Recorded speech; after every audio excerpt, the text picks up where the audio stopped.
Que dire? Il n'y a rien à dire. Il y a juste à écouter.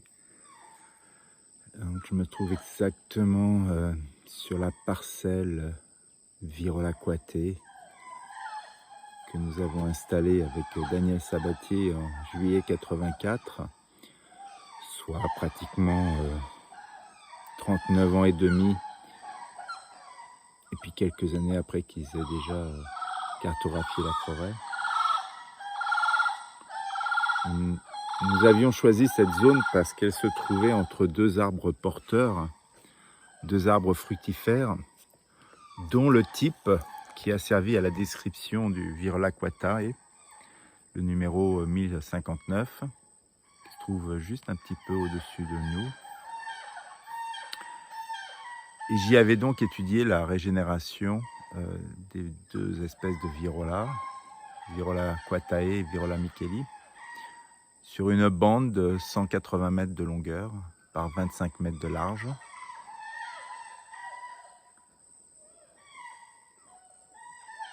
Et j'y avais décrit le pattern de dispersion des graines à travers la distribution spatiale des plantules. Une étude que j'ai avec Daniel Sabatier ensuite publiée dans la revue Journal of Tropical Ecology en 1997. La même année,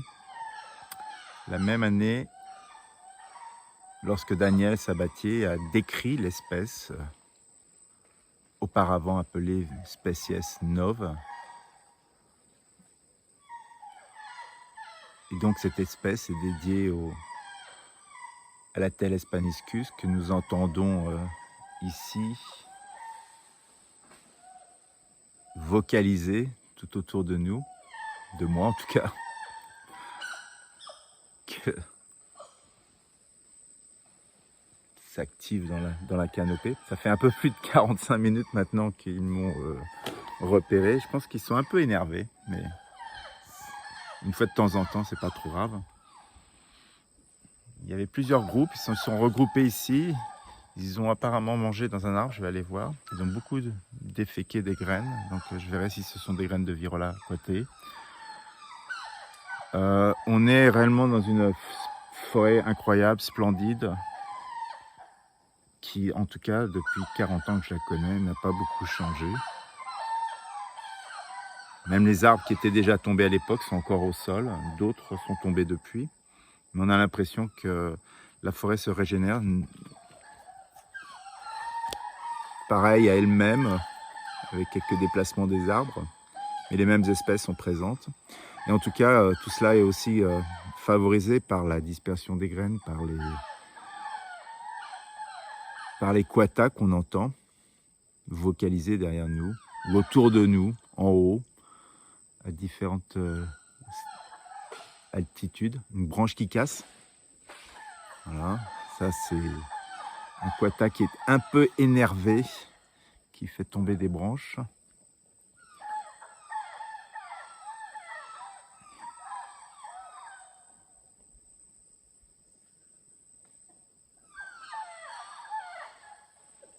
J'avoue que c'est assez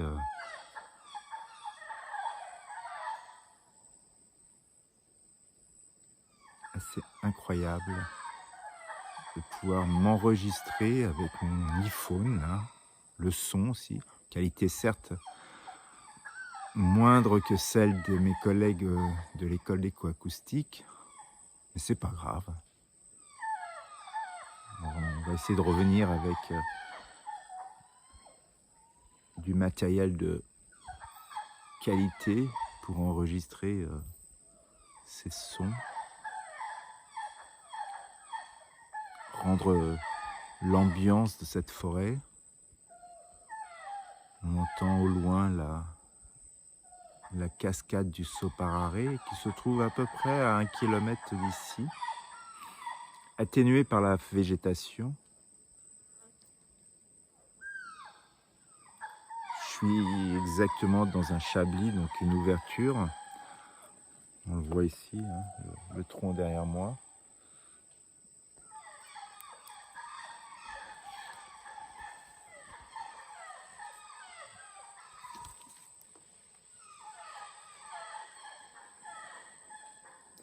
Je pense qu'ils ont été un peu énervés à la couleur de mon casque. Rouge, bien visible. Apparemment, ils sont pas daltoniens. Ah, il y a encore un derrière nous, là.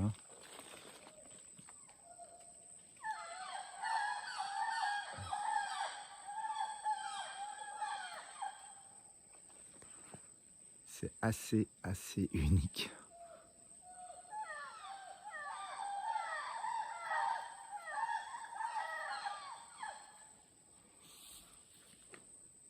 Ouais, c'est un moment qu'on aimerait partager avec tellement de gens, donc j'enregistre. Après avoir enregistré le son, maintenant je m'enregistre avec le son. On verra ce que ça donne, si le son est meilleur dans cette vidéo par rapport au son enregistré. En tout cas, moi, ma voix cache en partie les vocalisations des attelles.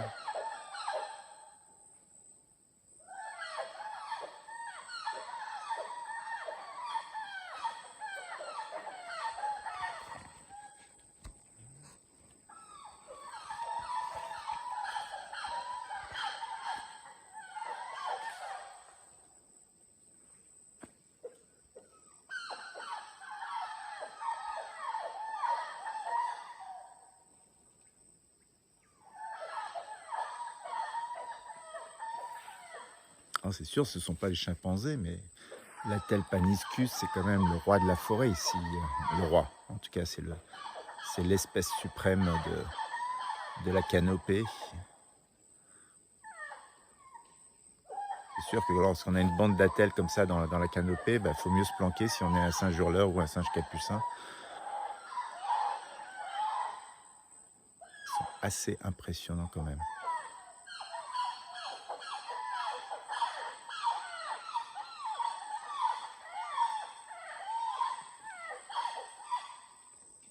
J'aimerais bien me rapprocher, mais j'ai peur de me prendre une branche sur la tête, on ne sait jamais. Hein. Je suis quand même tout seul là.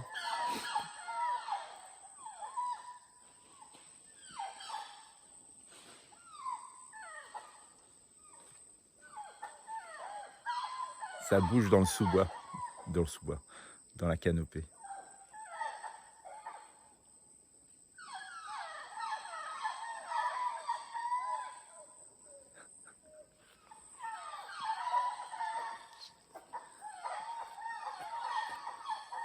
Je crois qu'il y a peu de gens qui ont la chance de pouvoir revenir 40 ans après, franchement. 40 ans. 39 ans et demi presque. Hein. On va pas compter les demi-années.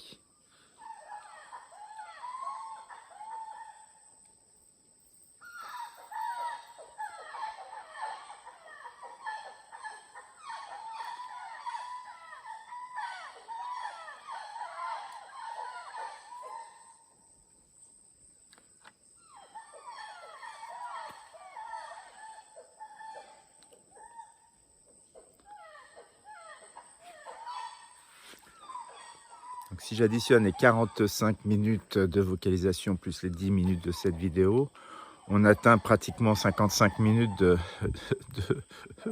vocalisation.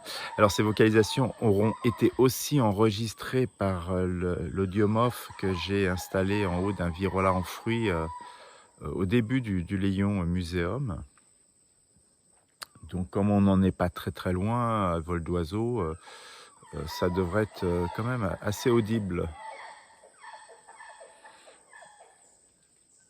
On verra bien. Je pense que les collègues vont être contents d'enregistrer cela. Ou en tout cas de l'analyser. Allez, on va continuer.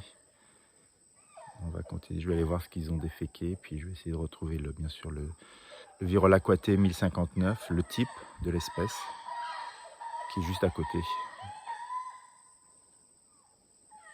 Bon, clap pas de fin, mais clap intermédiaire jusqu'à la suivante.